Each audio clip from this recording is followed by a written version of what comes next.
Hello Capricorn, it's July 2020. Dadhichi here with your brief, but hopefully helpful forecast for the coming month. Let's animate this and start the ball rolling by talking about Mars, Sun and Mercury retrograde in the foreground. What we mean by that is these planets are angular. The Sun and Mars are not especially friendly, so you're going to be challenged this month by the placement of these two planets.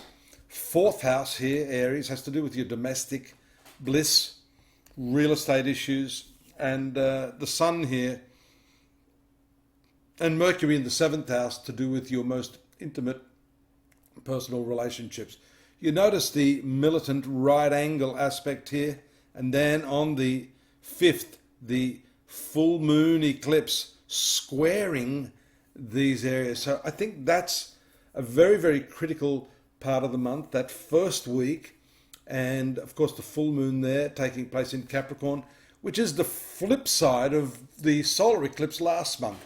So you haven't yet navigated your way through these relationships, and these eclipses of course happen on the what we call the nodal axis. These are the karmic control factors of the universal law of karma. So there's a lot of karmic stuff going on here. Look at all these retrograde planets here.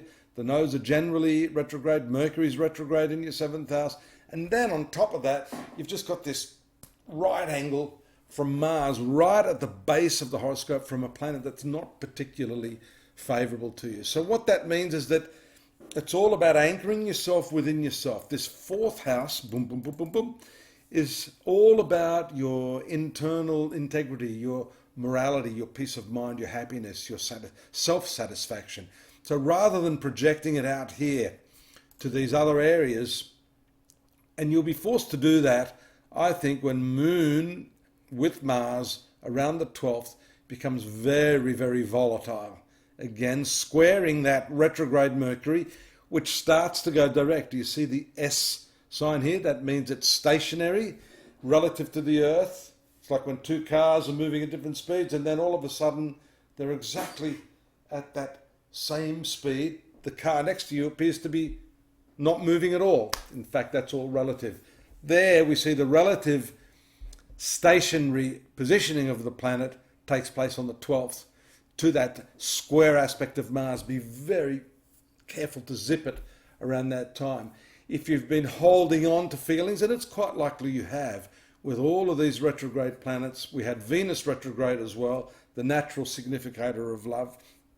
And now Mercury, having been retrograde in your marital sector. You've probably got an opportunity there when the moon transits here on that Mars point in your domestic sphere. Then it's going to pass over Venus, the planet of love. Okay, so a lot of relationship stuff going on here up until the middle of the month, even a little bit beyond that. And here we see that contact with Mercury. That's really the time to bear down upon any sort of negotiation that you have to do, resolution, conflict resolution. That may have to do something to do with your work as well, because we see your career planet Venus here in the 6th house. That shows a slow, steady approach to work. That may not be the work so much as you yourself, because your ruling planet here is retrograde as well. So you may be just finding it hard to bring your best confident energies to the work at hand. Notice the new moon here takes place again in the 7th house. So that around the 19th and 20th, I think, is the time when you can effectively make a decision to improve the nature of your relationships. That goes for your personal relationships, goes for the relationships with your co-workers, and believe it or not, that most important relationship that we often forget. It's like 10 people and the 10th man counting everyone, saying there's only 9 people here. Where's this one person missing? Of course, the most important relationship is yourself, and we tend to overlook that. That new moon energy carries across here into the 10th house, which is your career sector, again into the opposition, what's called the Chandra-Mangala Yoga, Moon-Mars opposition. Again, this month, I think for you, Capricorn, makes you very, very volatile in a lot of ways. You've got to get yourself under control. That's the challenge here. Look at Mars there, still unable to escape the effects of Mercury. And of course, when a planet goes retrograde and moves backwards, it means that when it finally goes forward again, it's going to have to go through those same issues again, which is why you may have already gone through this. It could be like a Groundhog Day scenario for you, having the same discussions again and again.